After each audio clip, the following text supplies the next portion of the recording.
Hey guys, I'm Pixel Dan, and this is a review of the Nickelodeon Tales of the Teenage Mutant Ninja Turtles Savage Rhazar.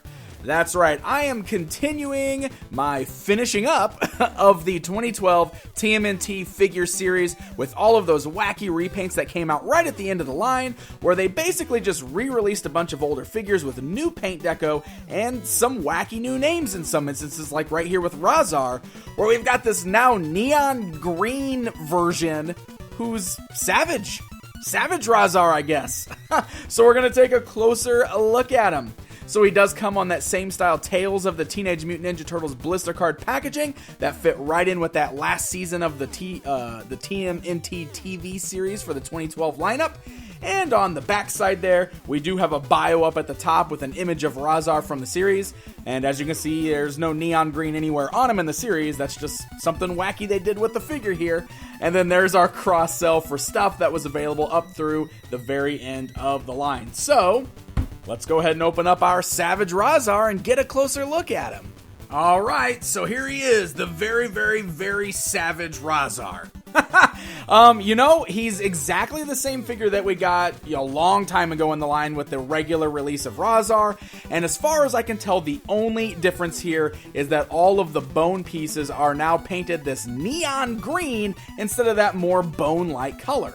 The brown of his fur seems to be the same color as the brown used before. He still has these kind of little pink eyes there, and that is really all we're getting as far as paint deco goes. So everything else about this guy is the same as before, but if you've never seen Rhazar, let's run down real quick what we've got here.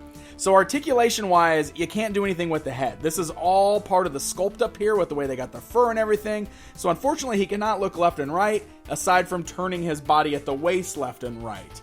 He does have the ball-like hinge joints at the shoulders. The arms can go outwards, forwards, and backwards, but his hands and arms are all stuck molded in a specific position. So there's no turning of the hands, no bending of the elbows, nothing like that.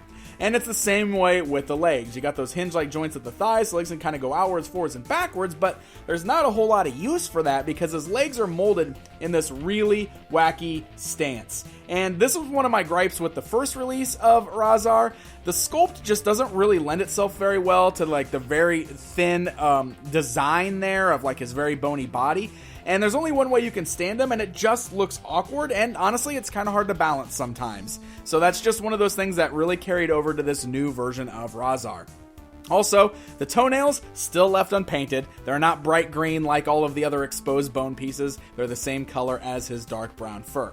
The only other thing going on with Rhazar here is just like with the original, he's got this really weird kind of extra bony hand over his right hand.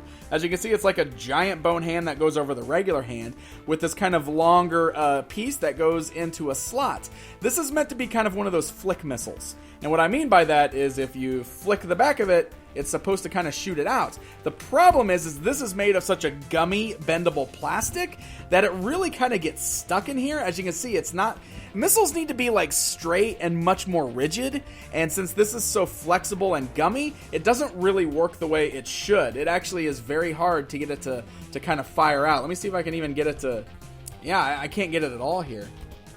See, it just doesn't work very good. And maybe some of you have better luck with yours. Mine is very warped, and like I said, the plastic is just gummy. So the feature just doesn't work all that good. So, since I was talking about him, let's bring him in here. It's comparison time. Here is a look at the new Savage Rhazar standing alongside the first release, and like I said, only difference here, the glowing green bones on the new one. So that's it, my friends. That is your Savage Rhazar. Honestly, they did some fun repaints at the end here, but this isn't really one of them. In my opinion, this one is kind of a useless repaint. I guess I understand why they did it. It was the end of the line. Playmates wanted to get as much use out of those molds as they could before the line was over, and put some of these characters back on store shelves without making them the same as before. So I totally get it. But do you need this guy? Probably not. Not if you've already got the regular version that came out, unless you happen to really love neon green bones. And you can't really find these guys in store shelves anymore since all the 2012 stuff has pretty much disappeared. So if you really want them, if you're going to be a completist, you're going to have to track them down online. So happy hunting, my friends. Hey guys, thank you so much for watching this video. If you enjoyed it, please hit the like button, leave me a comment, let me know what you think, and don't forget to subscribe, because more Turtles reviews are on the way. Until next time.